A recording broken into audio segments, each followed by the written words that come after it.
Hello, everybody. Welcome to the first Cow Daily of the new year. You'll see down there on the screen under my name, Happy New Year.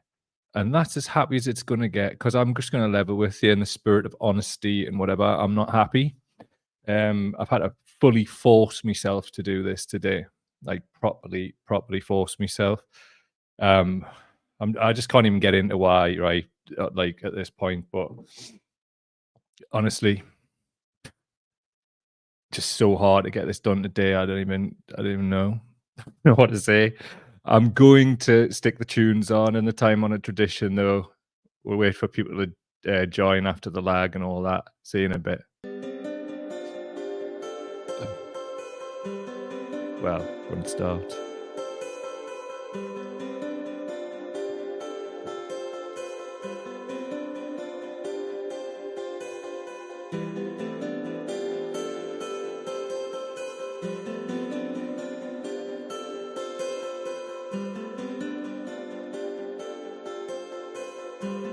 People will be joining. You see on the screen there, live chat crew. How are you getting on? Why? Let me know. How are you doing? Been a while.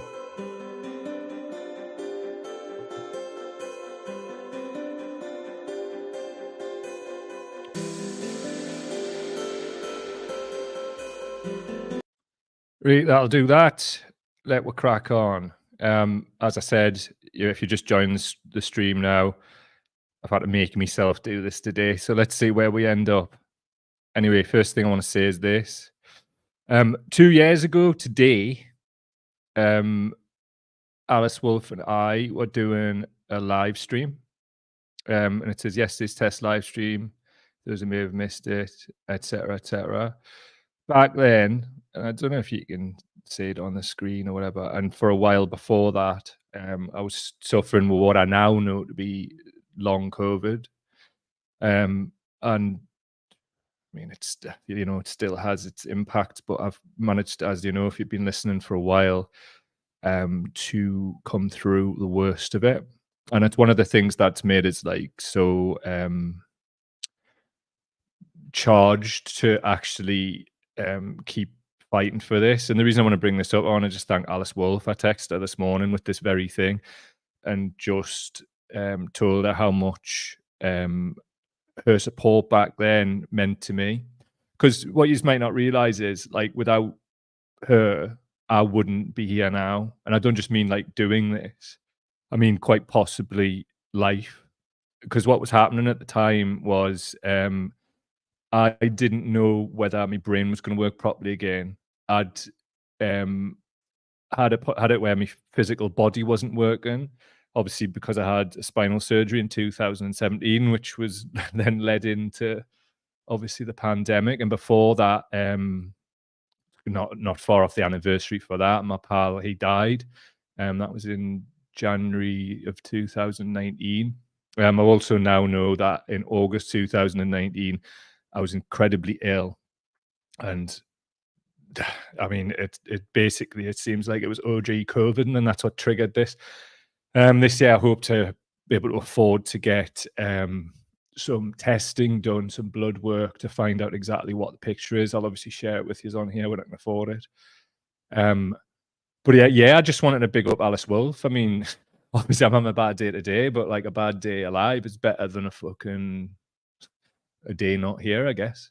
And that is how it went down. So I'll always be grateful to Alice because she got it and she understood and she was so patient with us. And I think a lot of people don't realize that back then they were just kind of like broadcasted kind of rehearsals. I think I might still have footage. I don't know if I deleted it or not. I might have deleted it because it was too painful. But before the date that you see on the screen there, we were doing these like sort of non-live rehearsals, and there was one of them in particular I had to stop in the middle and I just started crying. I was like, this is hurting my brain trying to like string a sentence together. And people who have had long COVID or things of that nature that will know. I mean, when we say brain fog, it's effectively brain damage, man. We'll come up with these nice little phrases, don't we? I went through a lot also as well this time last year. I think it might even be to the day. I was knocked off my bike by a car. I kind of minimized it at first because of all the stuff that went before. So I don't know what I'm feeling right now, to be honest with you, but I just wanted to show up today. I've got so many. It's crazy, man. Because like I was talking to my partner about it the other day, and I was saying like I've got so many kind of like traumatic sort of dates for bereavement and all manner of other stuff that I don't like know whether I'm coming or going some months.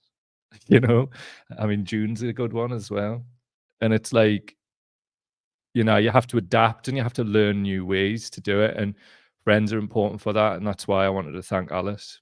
Um, so yeah, thanks Alice. Cheers, mate.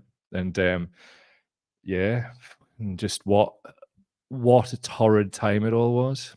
But we're here, and I promise you this: I'm going to just keep trying with what I've got to give on any given day, and this is what I've got to give today. So this is me trying. One of the positive things I wanted to start the year off with that I saw was this, and it's Project Feed the Hood. And you know how we talk a lot about like 1% gains and things that we can do, which are gonna like help. People talk about a sense of hopelessness, and I think in 2024, things like this can provide hope.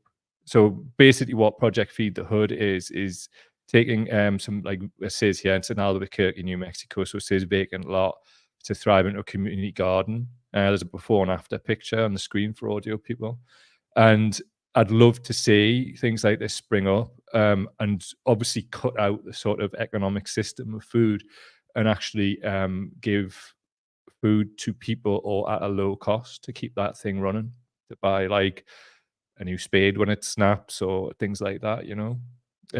So when I posted this earlier, there was somebody saying they just got plans to do this, but they were struggling for volunteers. So we're going to progress this, and I've asked that person to come on.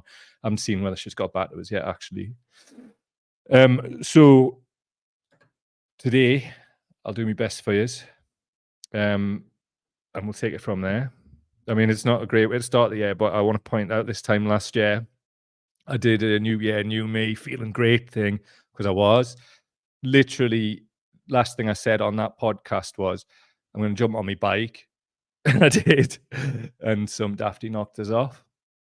So my face still hurts. Like it knocked my teeth out of position. And I mean, you've seen the pictures and that. I'm still rehabbing my shoulder. It's just like never ending. I just like there's a lot that's just come on top this week. You know what I mean? First week of the year. So things can only get better, D-Ream. Anyway, we'll see who's in the comments. Right, so we'll see who's a boot. Leon's a boot. Nice to see you, pal. Zoe's in. Nice to see you. Joanne, nice to see you, mate. Who else? B60 Boom One. Arid. Hello, Jojo. Nice to see you. Bob's in the house. Nice one. Joanne's saying, I hope Alice is doing okay. She's like, she's getting better, mate. She's doing canny. Nice one, Michael. Hello, Kirsty. Nice to see you. Hope I missed anyone. Hello, Jono. Nice to see you, pal. Hope I haven't missed anybody. Don't know if I have. Joanna's saying my brain has slowed down a lot post-retirement, let alone illnesses. And we appreciate you being here, mate. You're the straws I grasp. But I appreciate that, mate. I do. I try my best. Today's a particularly tough day for me personally. But as I say, I've made myself turn up. I don't know which way that's going to go. But here we are. Zoe says, love this Feed the Hood. Our streets are growing veg in our back gardens 2 years ago. Share it out amongst ourselves. It's great. Exactly that. You know, it can just be a group of neighbors just agreeing, I'll grow this, you grow that. And then it goes from there. Di, the year you know, says love to Alice. Indeed. Always. Kelly Turnbull. Hello, all. All right, mate. Stephen Jackson. Good to see you as always. Nice one, mate. All the best here. So, got a few different things we want to talk about today. I shall put some up on the screen. This one, just to start off. Frank Kitson, mastermind of Britain's dirty war in the north of Ireland, has died aged 97. His brutality in Ireland, the Mau Mau Rebellion, the Malayan emergency in Cyprus, EOK uprising was notorious and unrepentant, a blood-stained claw of Britain's crumbling empire. quite often we point our fingers at, like, depending on where we're born, it's people from the opposite country, but that's when we get into that football teams mentality. And that's mind poison, quite frankly. I've got nothing really to say about Kits, and I just wanted to like point it out that many people will never know who he is. And I just wanted to point it out so you could see and understand. For a lot of people, that's Kissinger, or you name it. What else? Just a little thing. Andrew Lloyd Webber asked Priest to bless London, home of a poltergeist. Impresario says Ghost would pile up theatre scripts in obscure room, but finally left after Priest's visit. I just want to say something about that, right?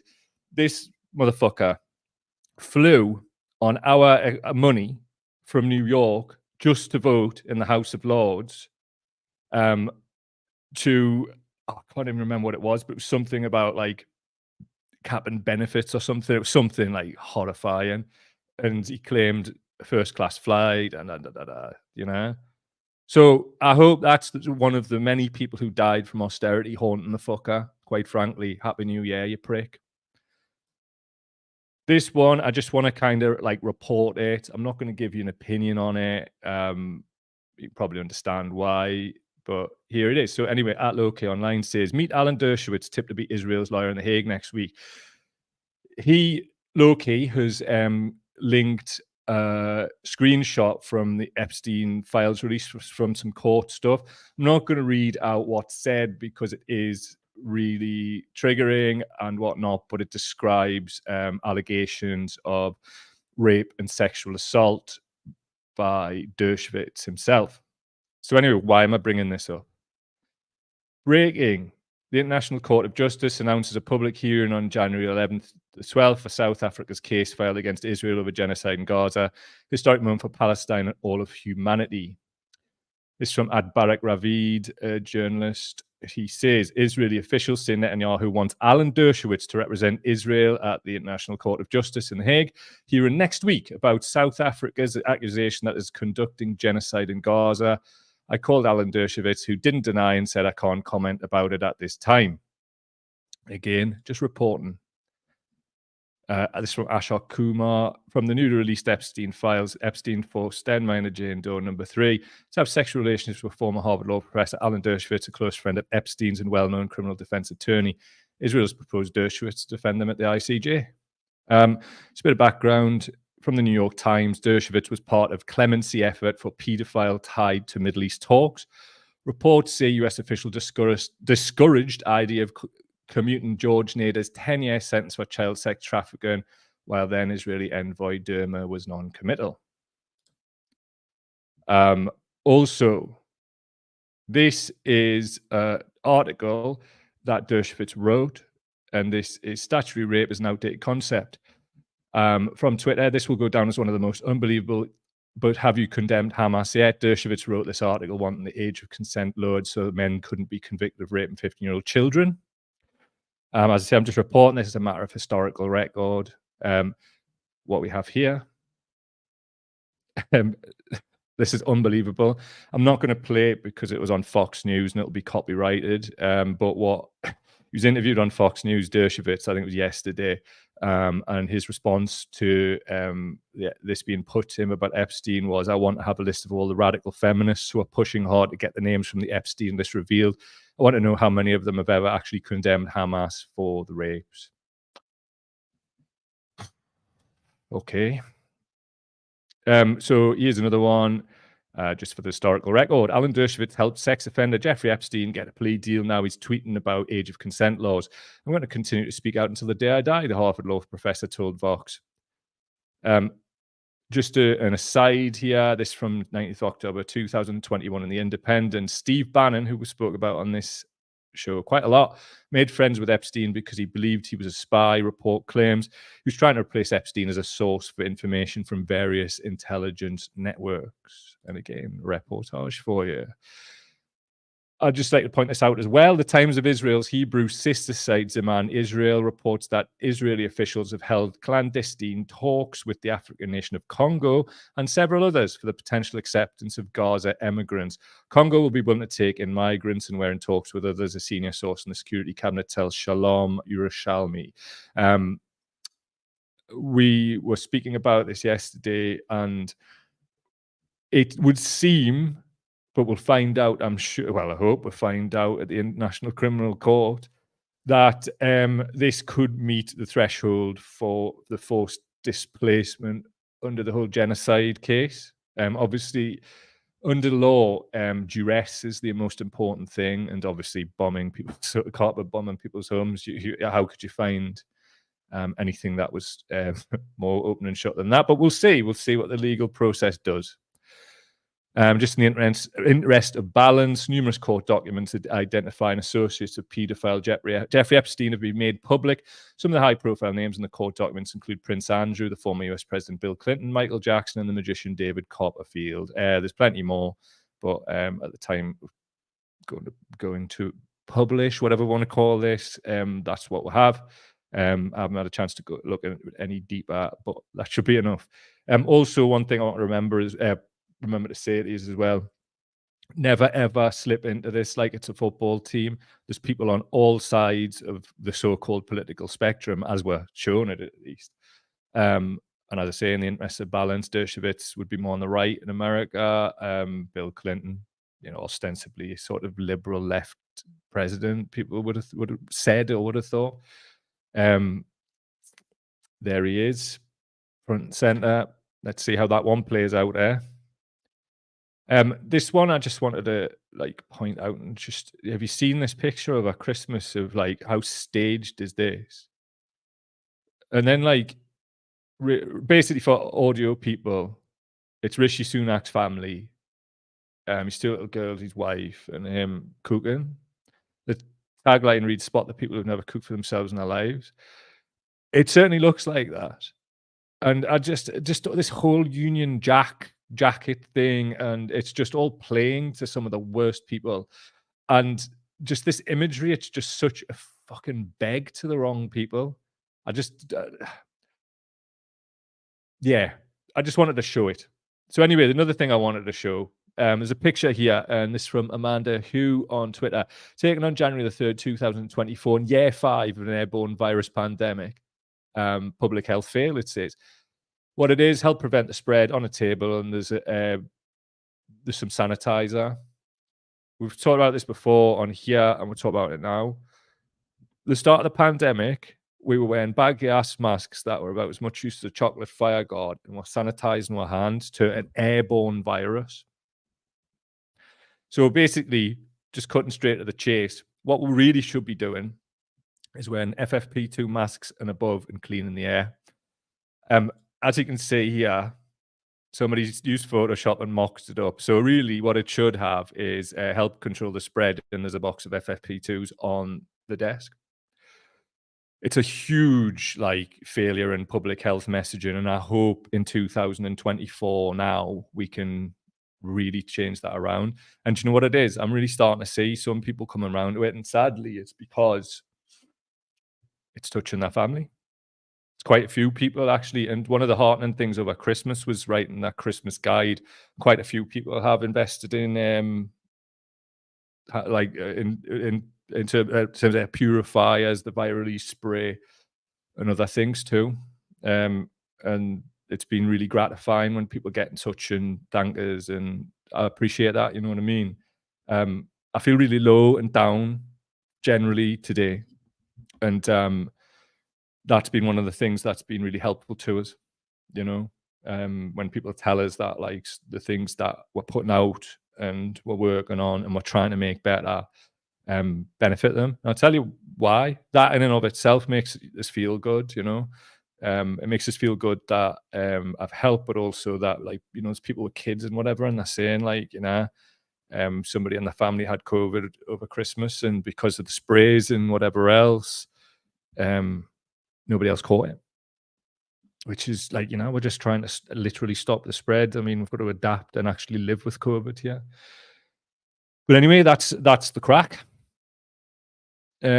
Also as well, if you think you're having a bad day, which I am, I take some heart from looking at this. If you're on the audio, you just want to see this before and after picture, by going to youtube.com/cowdaily, go into the live tab and selecting today's show. You'll be on 19 minutes if you want to see what that is. Anyway, something I want to read out. And this is from David Graeber, who's a great writer, or was a great writer. He's sadly not with us anymore. And shouts to Phil from Leeds, who gives a nod about Graeber recently. So this is from David Graeber, Hope and Common, and an account on Facebook called Slack Bastard from Australia posted this excerpt, which I shall read to you now.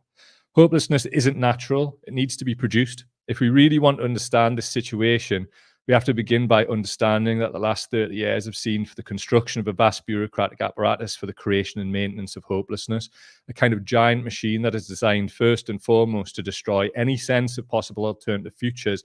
At root is a veritable obsession on the part of the rulers of the world with ensuring that social movements cannot be seen to grow, to flourish, to propose alternatives, that those who challenge existing power arrangements can never, under any circumstances, be perceived to win. I think just to cut in myself, yeah, Corbyn. Anyway, carrying on with Graeber. To do so requires creating a vast apparatus of armies, prisons, police, various forms of private security firms, and police and military intelligence. It goes on.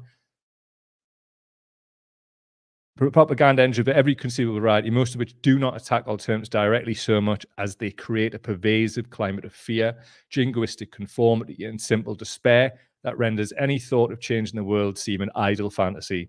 Maintaining this apparatus seems even more important to exponents of the free market, even then maintaining any sort of viable market economy. Economically, this apparatus is pure dead weight. All the guns, surveillance cameras, and propaganda engines are extraordinarily expensive and really produce nothing. And as a result, it's dragging the entire capitalist system down with it, and possibly the earth itself. Now, obviously, the earth being dragged down isn't a good thing. But dragging capitalism in its current form down, or even in any form, would probably be a good thing, certainly for the millions of people living in poverty and most of the people affected by the absolute monstrosities we've talked about in this show. Follow at EL Hopkins on Twitter, Esther. She's really good.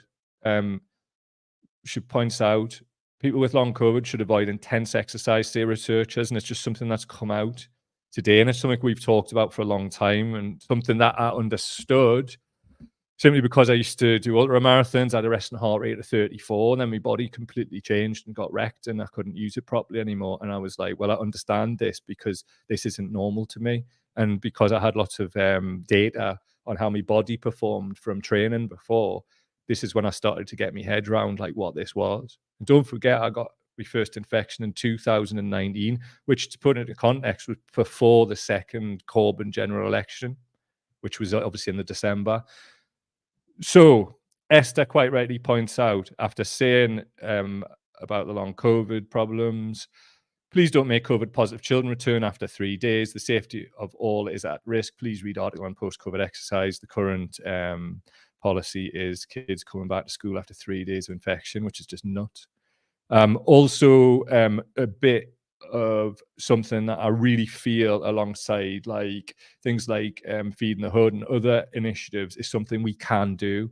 So this is from Chansey on Twitter. Whoa, WorkSafe BC issued a $206,000 fine to an industrial camp operator after an employee died of COVID because of a lack of workplace precautions. Please let this be the start of the dam breaking. Please do long COVID too. So what's been said there is, and I really feel like this needs to start happening, lawsuits directed at employers, but also, I really feel it'll have a lot of impact if it targets trade unions too, because I'm not saying trade unions do the things that they're supposed to be doing. I think it was the National Education Union had put a document out at some point last year around schools, but it doesn't go far enough in my opinion, but good effort. We need to see the unions, which is their like bloody job, step up. We also need to see healthcare workers take responsibility, teachers, everything like that, and push this through their unions. Why are you waiting? Like I saw this thing the other day with like about doctors where they were saying they were they're too busy, so they're not keeping up with their continuous professional development. But I'm just like, you're talking about masks. Like, surely, like a doctor would know that you need a respirator, not some baggy ass surgical mask. But I don't work in the NHS, so if anybody does, what's going on? Like seriously, I mean, like put the slides in today, but there's like the Rome health system's collapsed. and there's ones around the world that are on the verge of collapse too. I think it was a critical incident declared in Nottinghamshire NHS yesterday. I mean, this is just the start of January. The wastewater results for COVID in the United States are the second highest throughout the whole pandemic. No mitigations, and that's before, right? Biobank report wastewater because they've had a break with Christmas. So the Christmas and New Year figures are not even on that yet. They're talking in a few weeks that 1 in 3 people in the United States are gonna have COVID. And as we know, even mild infections can produce long COVID, and the numbers get increasingly higher with the more repeat infections a person gets. So who's gonna do the job of looking after people, you know? So I see these lawsuits as hope because we need more, we need accountability, and it's nothing personal. I think people are just trying to get by themselves, but sorry, like, if you jobs, health and safety, and the way people have went on about health and safety for all of my adult work and life, and just basic infection control is not in place, not good enough. Just one little shout out as well. Lad, I know Ian Hobson. One of his pictures went viral. He does light painting, and this is, I think, next to the old Swan Hunters shipyard. Extraordinary photo taken in Wallsend Tyne by Ian Hobson. And he's put on the gate, they used to build ships here and light painting, and it just looks absolutely amazing. A couple of artists have hopped on the thread actually saying that's a mint album cover. What about that? That's totally class. So just really happy to see Ian Hobson thrive because he's a lovely lad and he's helped me out at some of my lowest ebbs in my life. Like, so, you know, shouts to Phil Richardson. Actually, I've known for a long time that the majority of people are readers on the page. They don't comment. And he says, long time reader, first time commenting here. He's talking about John Pilger. He was truly an inspiration. His book, The New Rulers of the World, was eye-opening, as well as every documentary of his I've ever watched. Such a great loss. He quotes Pilger quotation: always look for the truth from the ground up, rarely from the top down. Journalists are never real journalists if they are agents of power, no matter how they disguise that role. Real journalists are agents of the people. That's John Pilger. If you haven't got on that, sadly, John died recently. And I told a story online recently that it was his book Heroes when I was young. I think I was trying to unlearn the things I learned at school. I was 17 when I read it. And I recommended it to somebody the other day who asked. Read that. Start there. Another one from John. Many journalists now are no more than channelers and echoes of what George Orwell called the official truth. They simply cipher and transmit lies. It really grieves me that so many of my fellow journalists can be so manipulated that they become really what the French describe as fonctionnaires. Functionaries, not journalists. John will be a miss, but I think the thing is, right, it's about carrying on the torch, isn't it? And that's the thing here. The bravery that man showed, and also, you know, definitely around the work with Cambodia. I mean, Kissinger died recently, and John Pilger is literally the reason I know what Henry Kissinger did in Laos and Cambodia and other places too. East Timor. I had no idea about these places when I was a young lad. So I didn't realize until that John died, like what a formative example of like my evolution as a young man, his work was for me. And I think maybe without even knowing, it probably was for you as well. So he should get his shine, most definitely. If you want to support the work in 2024 and beyond, go to patreon.com/cowdaily, patreon.com/cowdaily. Love the Patreon forum. If you want, like, I can say, we can all say things in there that we can't say on Facebook and whatever. I like that about it. I just also like just the sense of community in there as well, and it's like confidential too. And it's, to be honest, at the minute I've really needed that. So thank you very much. Also, if you want to support the work via one-off contribution, links in the description for this podcast for PayPal. Cheers, dudes. It would only seem right after I've took your comments to play out with John Pilger, which is what I'll do. But we'll see what you are saying first. Right. Right, let us see. Who's about? Stephen says, BBC still behind the curve as they quote that Cambridge virologist saying flu is the main concern this winter. He says COVID is still out there, but buried in paragraph 5 or something. And that's what it is, buried, which is, I mean, there was so much that didn't make the cut today from like messaging from various NHS trusts and the UK Health. I just can't even. And I understand why people like react badly to the work that I put out, because this is one of the things that's getting us down today. I get it. Status quo bias is very real in a psychological sense, but also is like people who want to tell the truth, because people have to then like do this big incremental leap beyond what they could probably stand, where they have to like think, hold on a minute, I'm not this like special little individual that I've been told all this time. That was just a lie. Like all these Tories and whatever else, like promoting this rugged individualism. If you want to know where this is going, look at Argentina now. We've mentioned Cosmic Aslan on the show. Go and have a look. Crazy. Kelly saying, it's hard when the world and your own brain weasel are dragging you down. Your work's appreciated. Thanks, Kelly. I appreciate it, mate. I use your post about water filters to research a filter for the tap water. I'm reading up on air filters for the house. Means the world to us, mate, and I really hope it saves you. We've got real problems. COVID is a level 3 fucking... It's on the same level as tuberculosis, right? If tuberculosis was flying through schools, they'd shut the fucker down. So, you know, we've got... I really appreciate you saying that you appreciate my work, mate. I do. I'm finding it very fucking tough at the moment. And I don't know if it's just because I've got all these mad traumatic dates in January or whatever it is. I mean, this week it's like nearly dying in a road crash. Next week it's basically somebody who was my best friend. I never really thought about it until he was gone. He was somebody I would speak to every day, and I miss him every day. And like, I wouldn't be feeling as bad as this today if he was still alive, and that's just a fact. So that's next week. So stay tuned for the great early January unraveling. I'll try my best. As I say, I've forced myself to be here today. If you were just joining, to shit start at the air. But as I say, it was all happy clappy this time last year, and then I jumped on a bike and got knocked off it by a fucking dafty on a car. So, you know, forgive us. JC saying, I was the only person in my doctor's surgery the other day wearing a mask at packed surgery, and yes, even the doc was unmasked. And I bet it was like rattly cough central, pal. I'm really sorry you're going through that.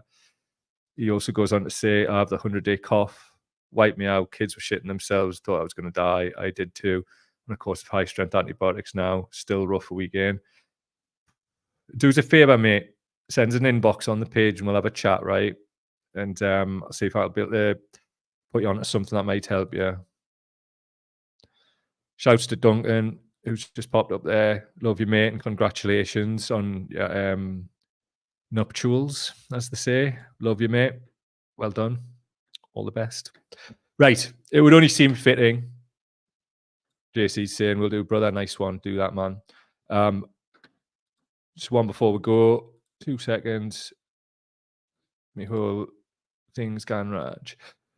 So if you would subscribe to the Cow Daily YouTube channel, that would be appreciated. Just on that as well, if you would share the show, do all of that kind of stuff and let people know about the work, that would be appreciated. We're just being shadow banned to bits, obviously, because we cover COVID and Palestine, which, you know, you've seen even Human Rights Watch with Palestine have come out and said that pro-peace outlets like us are being shadow banned by Meta, which is Facebook and Instagram. Facebook being one of my biggest platforms. So what are you going to do? Please give her a hand and let people know that we're doing it, because quite frankly, it's a disgrace. We do our best and these buggers make it hard for her, but we keep going. And I swear to God, the North shall always rise again. Maybe even the South as well. I would say so. All over. Reed, here's your boy Pilger. I'm going to play out with I'll see you next time. And just thanks for being here, man. And I'm going to go off and do all of the things that I know to do to cheer myself up and just generally, I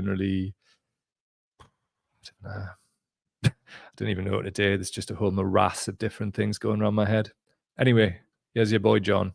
Love you. See you later. Starmer was not quite a machine politician, but he was almost perfect for the job. I don't have much faith in the Labour Party, so it was almost, it took more than wild horses to get me there to vote for Corbyn, which I did, because I haven't done that for Labour for a long, long time.